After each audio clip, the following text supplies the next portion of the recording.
好，欢迎您回到新闻大白话的节目现场，我是钱子，介绍这1个小时的来宾。首先是资深媒体人董志森，钱子好，大家好，以及国际政治专家赖岳乾老师。主持人好，观众朋友大家好。另外是前海军舰舰长吕礼诗。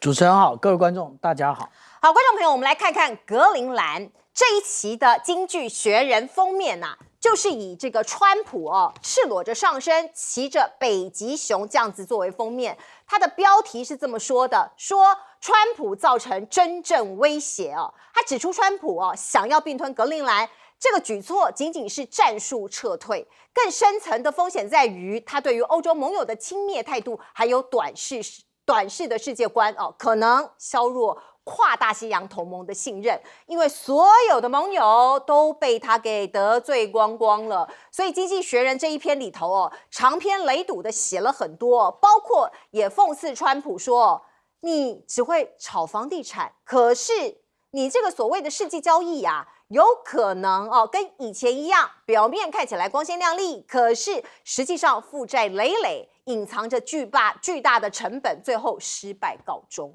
所以你可以看到呢，世界的这个对川普的评价跟评论是这么的不堪包括我们看到这个所谓的协议因为川普突然退缩了，突然缩手了，说是其实有一项协议说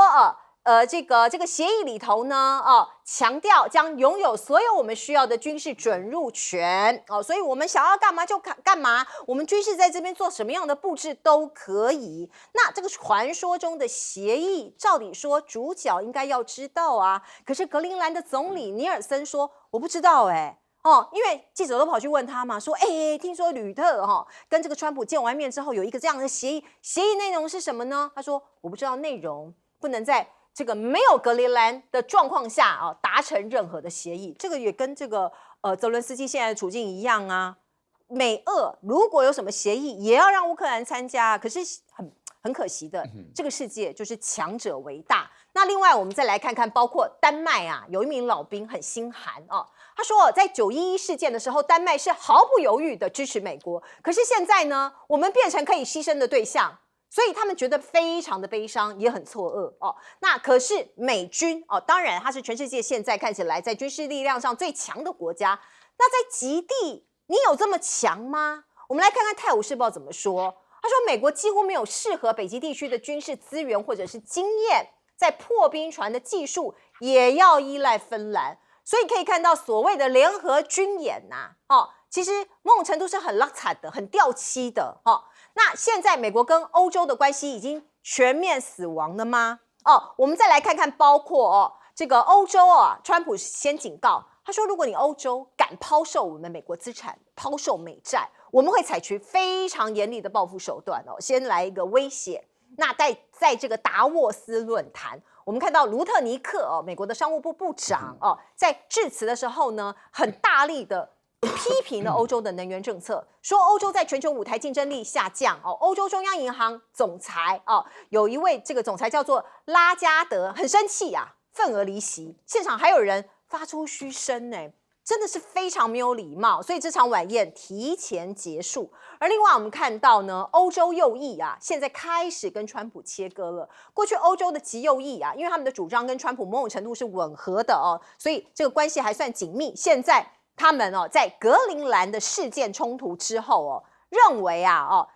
这个川普实在是跟他们的理念也不太相合，所以已经转向了，调整他们的论述以应对跨大西洋关系的敌对氛围，而且开始模仿自己原本所厌恶的中间派领袖，变得比较温和了并且强烈反对美国帝国主义的修辞。那另外我们再来看看，包括前欧洲理事主席米歇尔他怎么说。他说我们选择了拍马屁外交，过去几个月他们就在拍这个人的马屁，结果如何呢？就是助长了越来越多的野心，还有越来越激进的言辞，根本行不通所以他们现在已经开始后悔了普京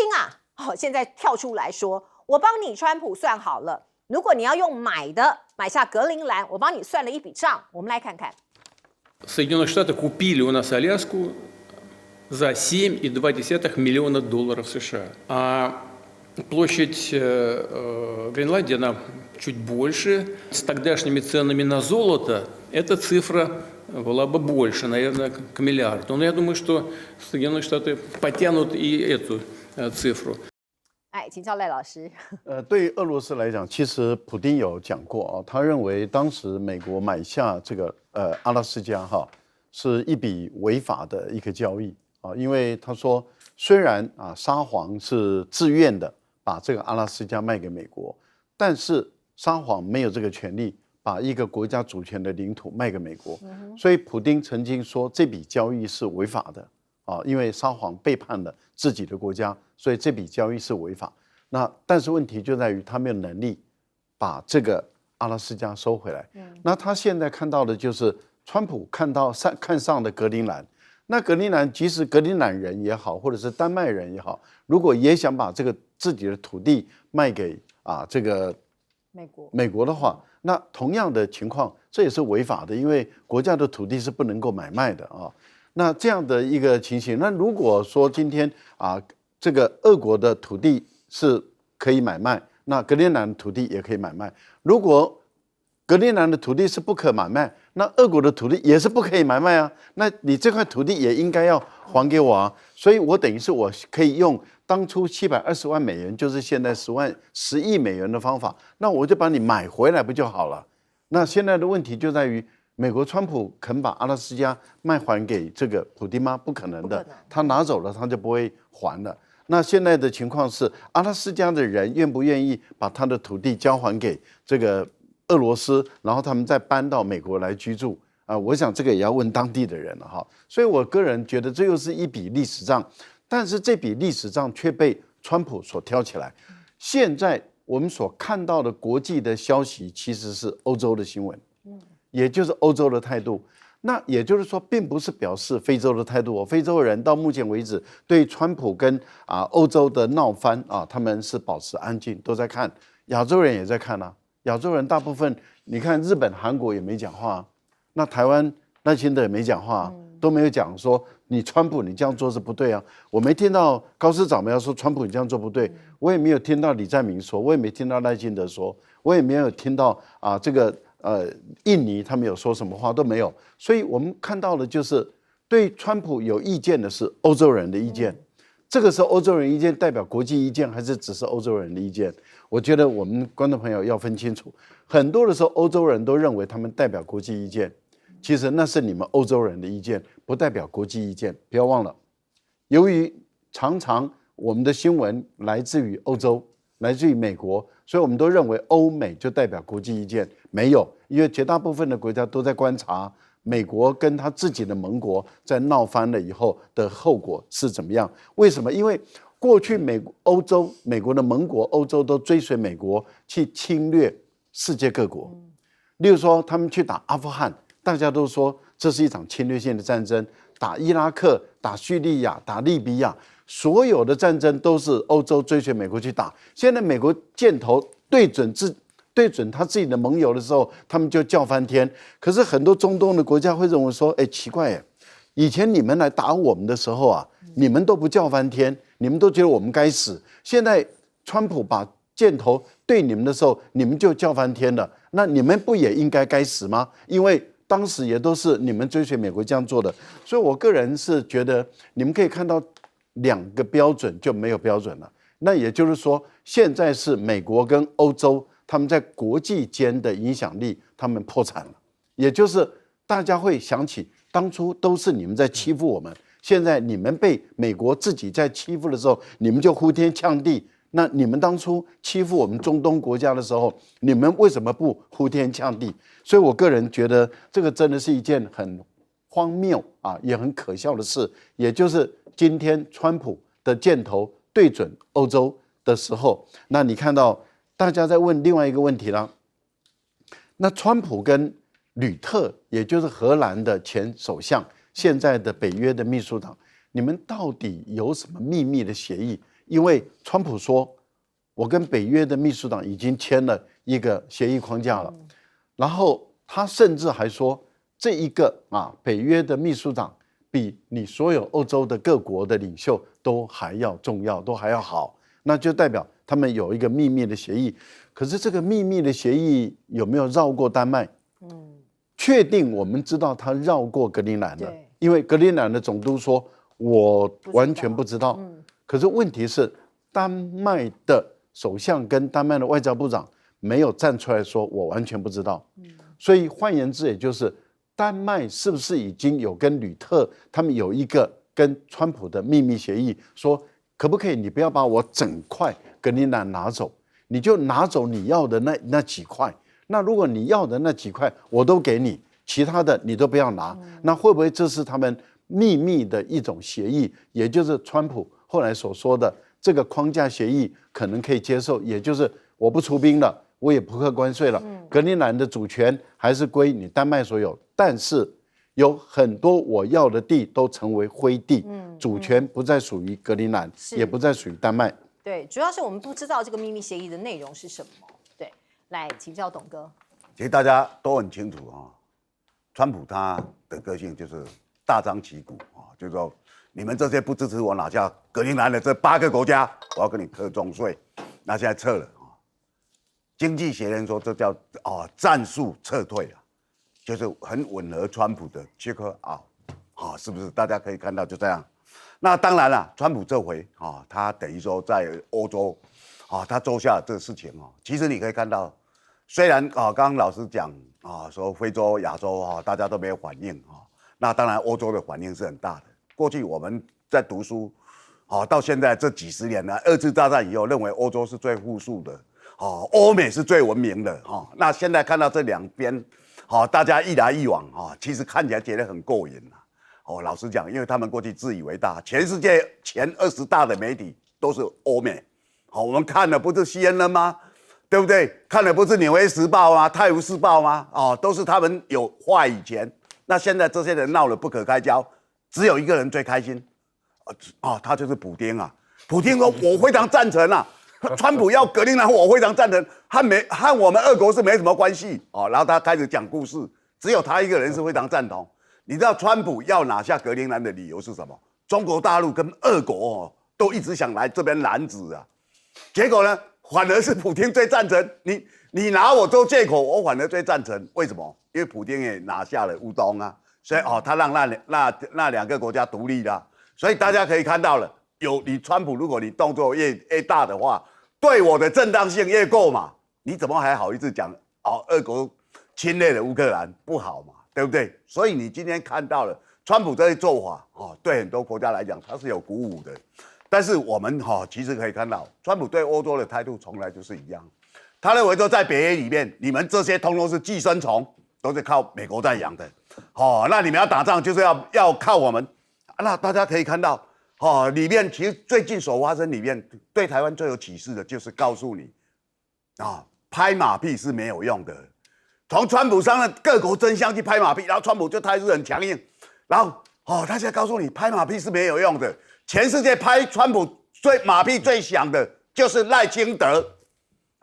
对不对？大家看到了，还有那个诺贝尔和平奖的那个已经被人家整个诺贝尔和平奖要把他几乎就把他驱逐出境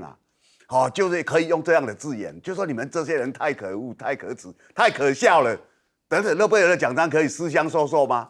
那是一个荣耀啊！那大家可以看到赖清德还有卓荣泰，还有郑丽君，他们这几天的嘴脸其实你不要看他们怎么讲，怎么欺骗台湾老百姓，你要看他的对手怎么讲。对手讲当然就是卢特尼克最直白嘛，就是要讨我们的总统高兴，要让他开心，是不是？开心，台积电40%。那这5000亿进来了，这个是头期款，这些都是大家这几天在网络上或者在媒体上一再的看到，这就是卢特尼克他的嘴脸，他一个胜利者的嘴脸所以他秉持了这么开心、这么胜利的，他进入了达沃斯里面，他要开讲了，他开讲就羞辱欧洲人你们欧洲人意思怎么样？你们不像台湾人那么顺服啊，台湾我们叫他干什么他就干什么，他还可以敲锣打鼓赞美我们的总统，让他开心是不是？所以当他讲了这个话，为什么有很多人被他激怒了？你是什么东西呀？那你讲话怎么这么差劲？你美国怎么可以对我们这样颐指气使？所以今天大家可以看到，其实丹麦这一块，欧洲这些国家，它已经有一个共识了，就是说我们美国要设基地，几块基地给他有主权没关系，那其他的就算了，这就是他们现在共识。那这个会不会接受呢？还不知道。所以李特跟他谈的那个也是没什么用啦。虽然说你安抚他，但是李特讲的跟所有北约这些国家的想法根本是不一样，南辕北辙。是，来请教舰长。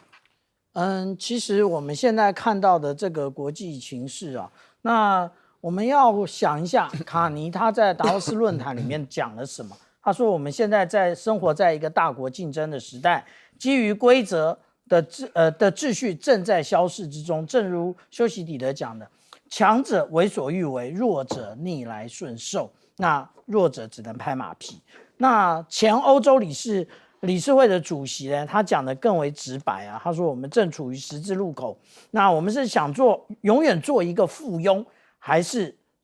而且是一个受尽屈辱的附庸，还是想成为自己命运的主人？其实我们刚刚讲说有关于川普在达沃斯论坛里面口无遮拦的乱讲，其实我建议大家到网络上去看他怎么样骂他的加州州长纽森的那个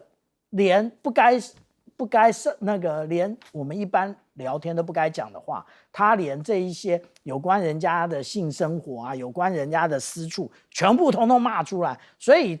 其实川普真的很适合干一个国家元首吗？是个问题。现在大家都说，如果美国要这个格陵兰哪里就给哪里，那我们看看他会要哪里。他要的一定都是现在这一些已经融冰的这一个区域，但是这个区域大家不要忘了，这些通常都是居住区啊。那这些居住区，他只要发现里面有矿产，尤其是稀土的时候，他就都要。他们真的觉得这个地方这么适合作为一个军事基地，难道这一个格陵兰没有军事基地吗？它还真的有啊。那也就是我们之前讲的这个叫做图勒空军基地，现在改名叫做皮图菲克太空基地啊。它其实是有一个标准的3000公尺的一个跑道，而且它在这个上面呢，还有这个类似我们台湾的乐山雷达站的这个长程预警雷达，它都一并俱全。所以我们来看看这一个设施都非常的大哦，也就是说，不像我们想象中的，好像只有在一个点，那这个点只有100多人哦，不是这样。它的这一个征收范围到底有多大呢？其实是整个北美，包含我们看到的这个加拿大，它其实都包含在内，也就是我们看到这个红色的部分，这个图勒也就是空军基地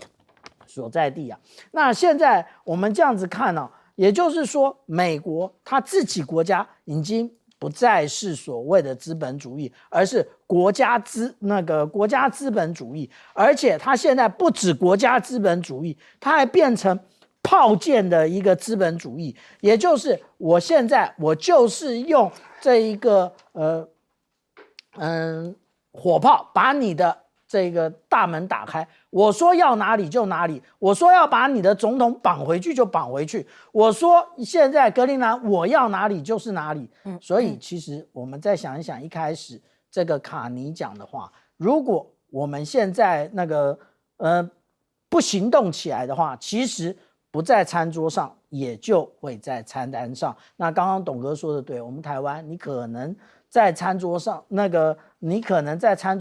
一起讨论吗？不可能，你就是菜单。对，刚才舰长也提醒了大家，想一想，到底川普适不适合作为一个国家的领导人？他的言行他做的事情其实都让大家非常的傻眼。包括他一直想要成立一个叫做和平理事会就想要取代联合国的意思啦，发了一大堆邀请函结果到目前为止只有这些国家加入19个国家，我们列在这里，你看到包括亚美尼亚、亚塞拜然、巴林、保加利亚、匈牙利、印尼那沙烏地阿拉伯算是里面比较大的国家，而且其中有一半刚刚被美国限制移民签证就是美国都不欢迎这些国家的国民到美国去你这个可以看到，包括 G7 或者是他的盟友，没有一个盟友来参加这个所谓的理事会。所以你看到呢，过去马斯克跟川普也是麻吉麻吉啊，现在也在讽刺川普。我们来听听他怎么说。I heard about the formation of the peace summit, and I was like, is that PIEC? You know, a little piece of Greenland, a little piece of Venezuela. We got one. All we want is peace. 好，地点同样是在达沃斯论坛。你看到马斯克直接说，你的这个和平啊 ，peace 还是一片的、一小片的 peace 哦，发音一样，可是意义大不同。的的确确啊，你来的国家这么少，你川普到底要搞什么？而且哦，其实已经可以看到世界大部分的国家对川普的评价是什么。另外，我们再来看看呢，川普也对卡尼非常生气哦，因为卡尼不断批评他嘛，哦，刚才在座的各位都说过了，所以他撤回本来已经发给他的和平委员会的邀请。加拿大现在可能会往中国更加靠近，那我们看到呢，这个美国也有可能接下来还会再对卡尼祭出一连串的措施跟报复。可是卡尼显然没有在怕的耶，他在达沃斯演讲之后回击川普说。川普说，加拿大之所以存在，全靠美国，认为他们应该心存感激，并要求卡尼记住这一点。卡尼的回应是说，加拿大并非仰赖美国而生存，加拿大之所以繁荣，是因为我们加拿大人是自己国家的主人。讲了100遍，到底你川普听得懂听不懂啊？包括克鲁曼，他是经济学家，也是诺贝尔的这个经济学奖的得主哦，他就批评哦，他说川普真的是一个傲慢自大、无病呻吟，而且大致上只听自己夸夸而谈的一个人。因为这个演说，川普也做了嘛，各国的这些领导人物都在达沃斯论坛上有一些演说。你要把卡尼跟川普的演说放在一起评比啊，就是高下立见。卡尼他的演说有明确的目的，鼓舞其他国家团结起来对抗美国的经济勒索。所以不知道其他国家到底听进去了没有，大家会不会团结起来？现在还是个未知数。不过我们来看看加国总理哦，就是卡尼的启示哦，给了其他国家一些启示，包括芬尼总理、英国首相哦，也会接棒下周来访问中国大陆。而另外呢，77年来第一次历史性的一刻发生了哦。德国总理下定决心必须要去中国。我们看到这是梅尔茨哦，他在达沃斯演讲中说哦，中国大陆是有远见的。我们来听听看。China, with strategic foresight, has worked its way into the ranks of the great powers. The United States' global pole position is being challenged. 好，还有阿根廷的总统米雷伊也在这个论坛上面呢说了，希望阿根廷跟中国继续保持经贸的往来哦。那中国大陆也大量采购，包括在拉美这些国家哦，所以去年的出口额创了历史新高，也挺过川普的关税冲击。所以阿根廷宣布了去年出口额创下历史第2高。巴西还有智利也公布了相关的数据，都说去年出口额因为中国大陆的大量采买都创下了新高。来，请教赖老师。中国大陆一直坚持国际间的问题应该都在联合国的框架下来解决啊。联合国有很多种机制，例如说联合国在处理安全的问题有安全理事会，在处理经济的问题有 WTO 啊，经济贸易等都有很多种各种的这些组织，那应该要尊重这个联合国的权威不管你再大的国家，只要进入联合国，大家是一律平等。那过去几十年来，大陆都这样的一个主张，现在怎么会突然间变成好像一个希望的灯塔？那这个是主要是因为另外一个大国美国正要摧毁联合国，要摧毁联合国内所有的会员国一律平等的这个主张。那就这样的一个情形，跟美国一样平起平坐的大国中国，在维护这个联合国的尊严，维护联合国的权威性，维护国际间的争端都在联合国来去处理，而且联合国内的所有的会员国的地位一律平等的情形下，它显得就额外的珍贵了。所以你会看到美国的传统的盟国，它往中国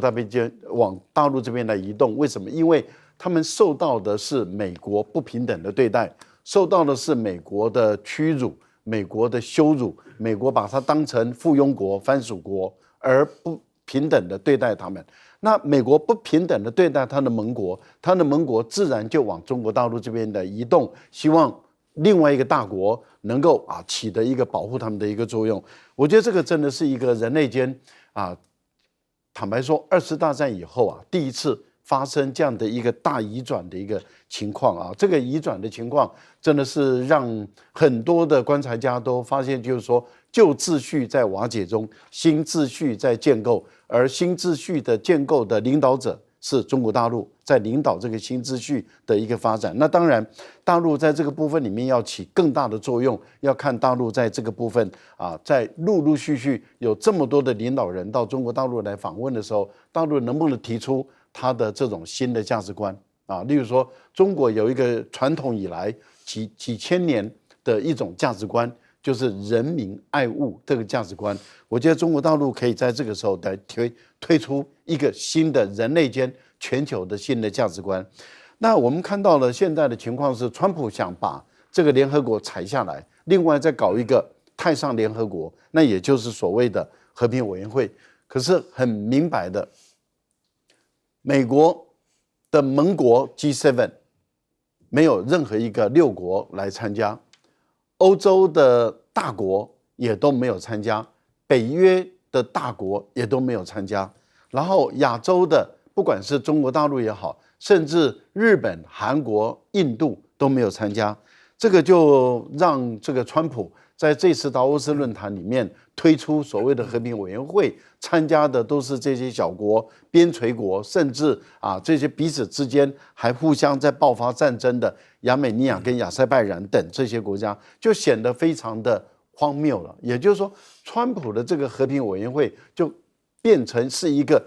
自取其辱的委员会，难怪这个马斯克就直接羞辱直接讽刺川普。我不晓得这个川普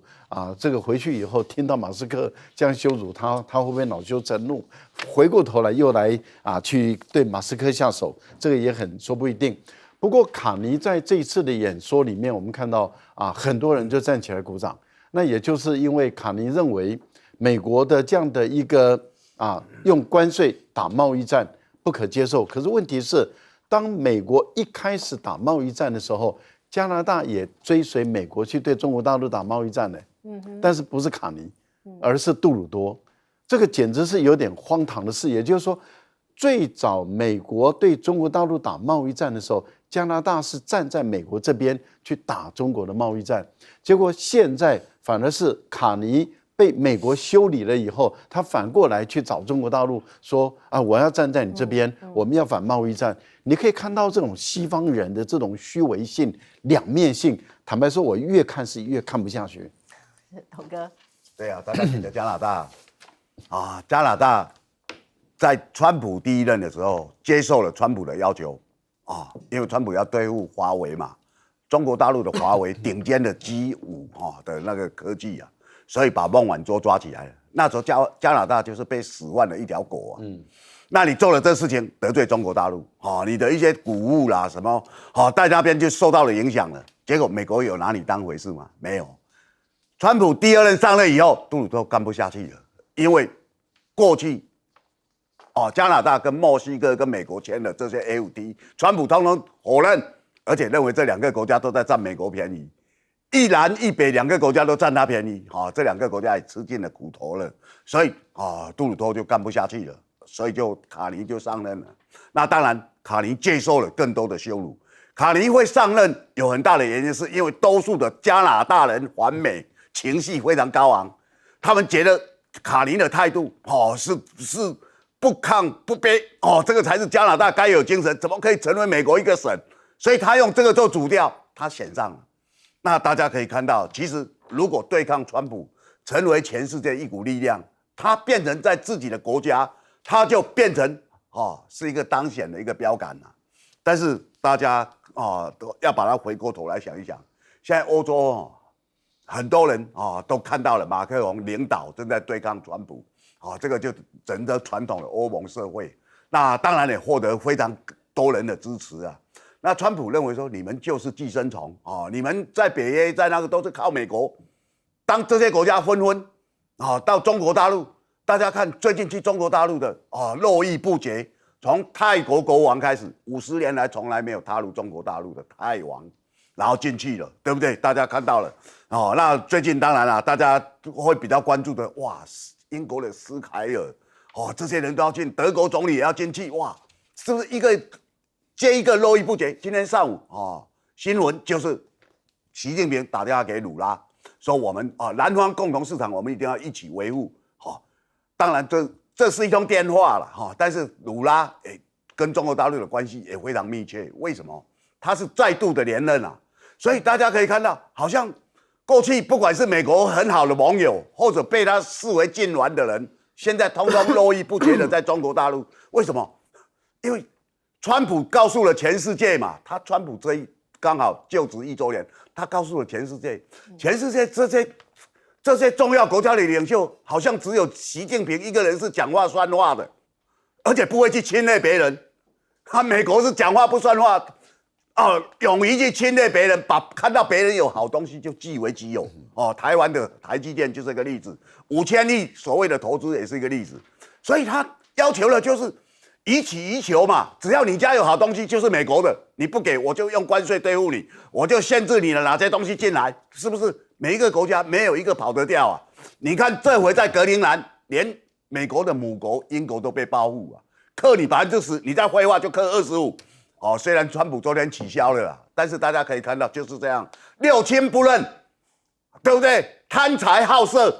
就这川普完全就是这么回事他现在把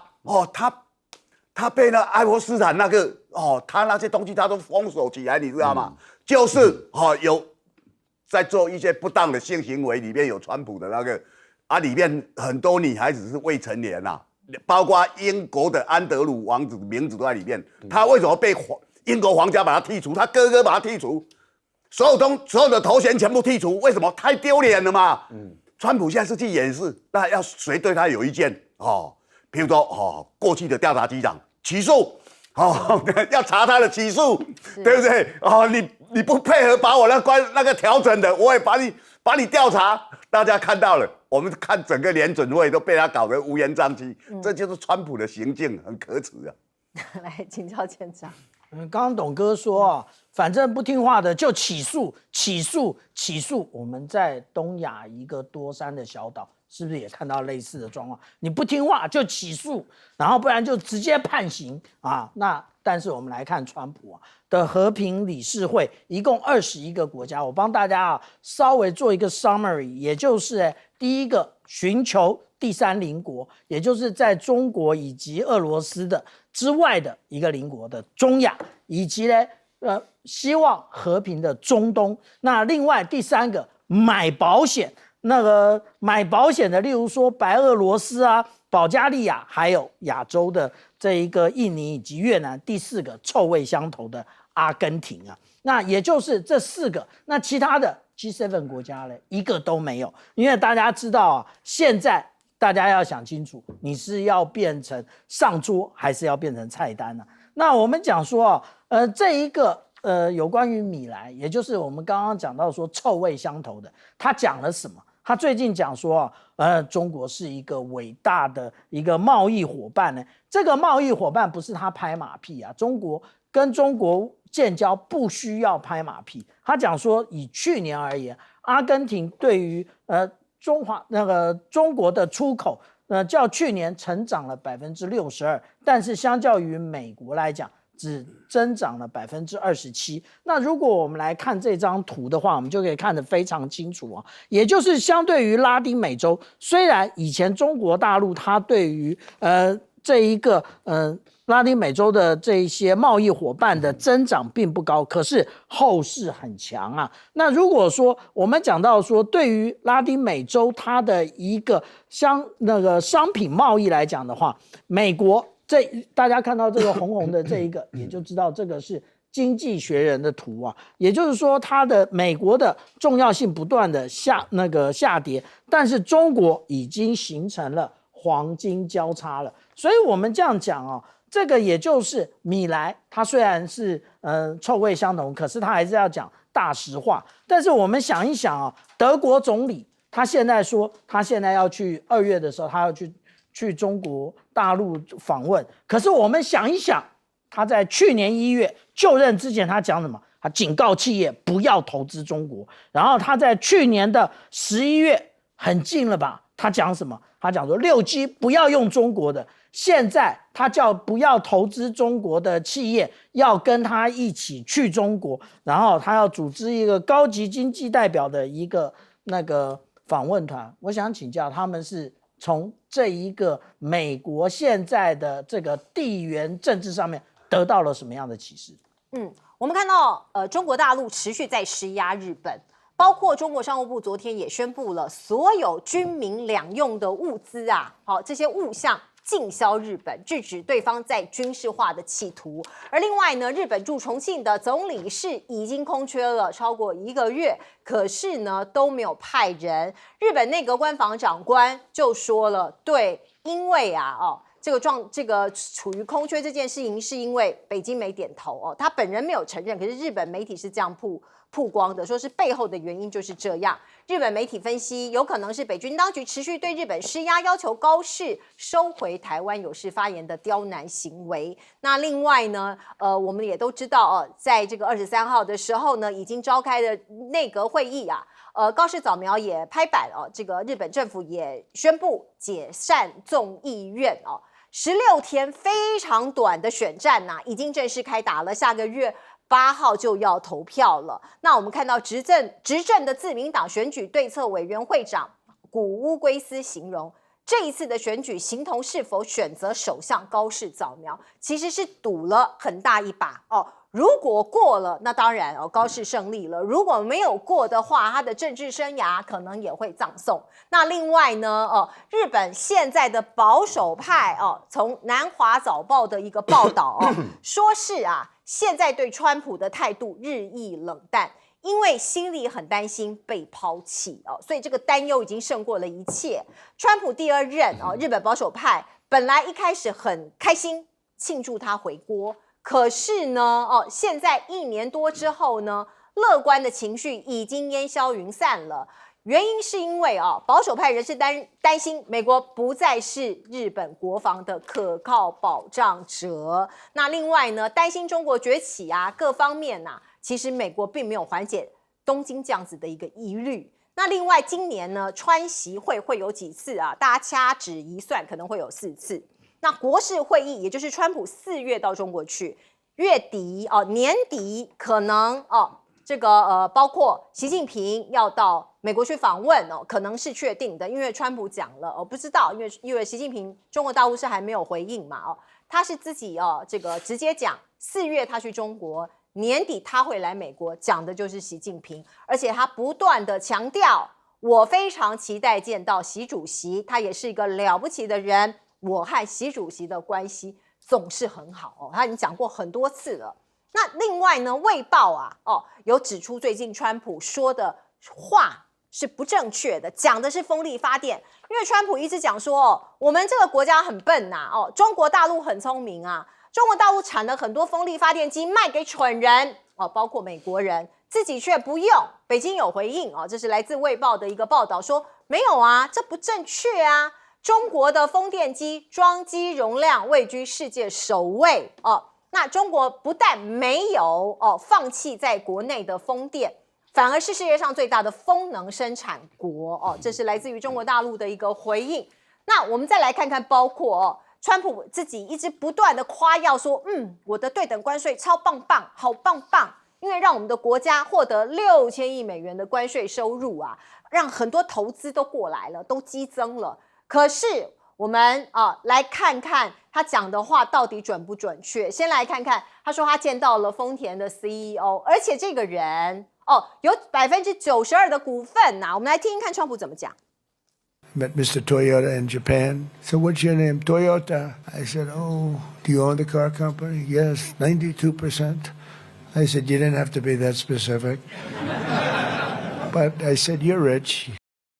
可是如果你去查一下，其实事实很清楚哦。丰田的现任会长、创办人的孙子丰田章男这一位先生，他个人仅持有不到1%的丰田汽车股份，所以跟你川普讲的92%的股份差很多啦。所以是丰田章男是跟你说谎，还是你自己的理解错误呢？包括川普现在志得意满，他说哇，到处都是破纪录的数字啊，所以我应该争取连任第4届吗？那这个很多人看了可能心惊胆战哦，非常的害怕。那刚刚我说了这个川普啊，他自己这个非常的得意说，我们赚了6000亿美元都是关税。可是德国智库有提出报告高达96%的关税成本是美国人民自己承受的，只有4%是外国出口商的这个负担所以川普其实都在欺骗美国人呢。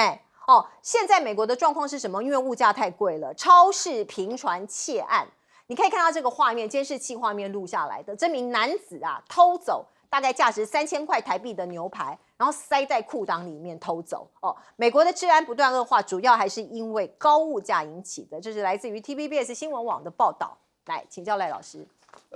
高市早苗的台湾有事就日本有事其实大家都知道，现在台湾因为是民进党执政嘛，那台独党纲还在民进党内然后赖清德一般来说又是务实的台独工作者那台独的大佬又认为说他是台独金孙，所以对大陆来讲，他的解读一定就是就是台独有事就是日本有事，所以日本要成为台独的一个保护国这样的一个姿态，大陆当然没办法容忍。坦白说，其实如果今天是国民党执政了，如果说郑丽文主张9·2共识，那两岸之间不会爆发战争如果高市早苗说台湾有事就日本有事，我想国民党可能会说，我们不会有事，有事是你日本，你把自己管好就好，你不要来管我们那所以我们很明确的知道，就是日本的右翼，就是高市早苗的这个军国主义者，其实他们是挺的是台独，而不是挺的是我们台湾，这是有区别的。那一旦是如此的话，对大陆来说，他当然是没办法接受。那所以中日之间的关系就越来越紧张了。那现在对于高市早苗来说，突然间又解散这个国会因为今天宣布了解散国会，要重新改选，他赌很大。他的赌其实是精算过了，因为他认为所有的民调都对他有利，他希望选民这一次你们不是选政党，是选我高市早苗，直接选举了。也就是说，如果你们希望我在位置上，你们就把你们的票投给我的所领导的自民党。所以他这次是直接诉诸选民。他说，如果我没有赢的话，也就是我跟这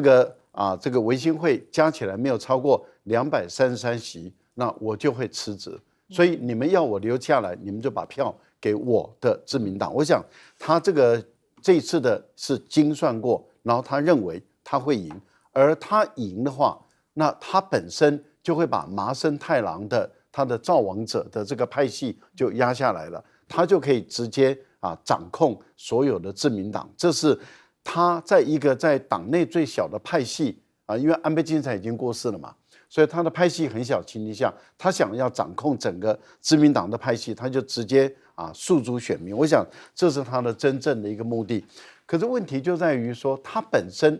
有关于台湾有事就日本有事，然后造成了大陆对于日本的这样的一个制裁的情形下的时候，他一直寄望于美国支持他。可是贝森特在这一次接受专访的时候，贝森特就很赤裸裸的讲了，他说那是因为高市在国会里面他所说的话造成了大陆的反弹，但是还好没有波及到我们美国。那言下之意就是我们美国不会淌这个浑水，我们美国也不会去帮日本，因为这是高市早苗自己惹出来的，他自己惹出来的就他自己去解决。好，我们进一下广告。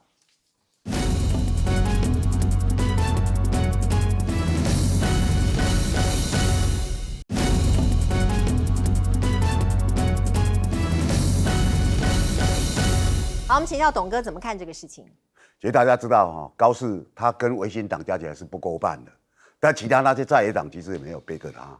但他想要洗得让自己有够半的民意，因为他在民意才70%多嘛，他假如我抗中我就有这么高的民意。那第二个目的，他想把他的师傅麻生把他干掉。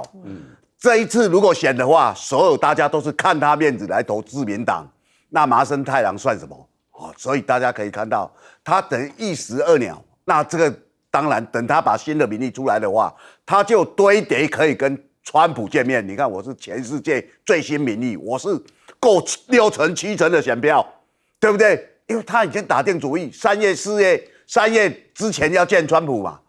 抢在习近平之前。所以他如果把这做出来的话，川普又跟他见面的话，他就可以跟他的国人讲，你看。还是我先见了川普嘛，但其实你可以看到，我们前面已经谈到，川普是很老神在在，对你现在的态度有些冷漠。他说我4月我过去，然后习近平年底会过来。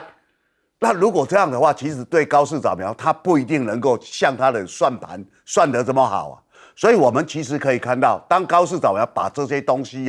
用来赌一把的时候，为了个人声望或者为他自民党能够过半数。那这个对日本来讲，它不是长久之途，绝对不会好嘛。我们前一节所谈到的，所有的各国的领袖络绎不绝往中国大陆去，只有高市早苗采取对抗啊，连川普都不采取对抗。川普在跟欧洲对抗，他跟中国大陆不对抗。其实里面最明显的，其实我们刚刚看到了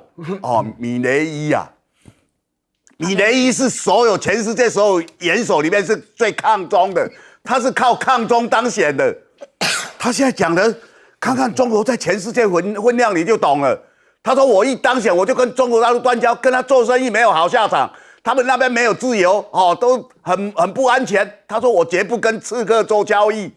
大家只要看这种极端的，过去靠这个当选的人，最后是怎么下场？最后你在南方市场被孤立啊。今天上午，习近平跟巴西的鲁拉打这个电话以后，大家可以看到了，他其实代表的说，我们这已经不是你所讲的川普认为我美洲就是我美国人管的旁罗主义，不是啊。所以这些态势一摆出来，大家知道这就是一个世界的趋势。高市搞错了。是，好，我们进一下广告。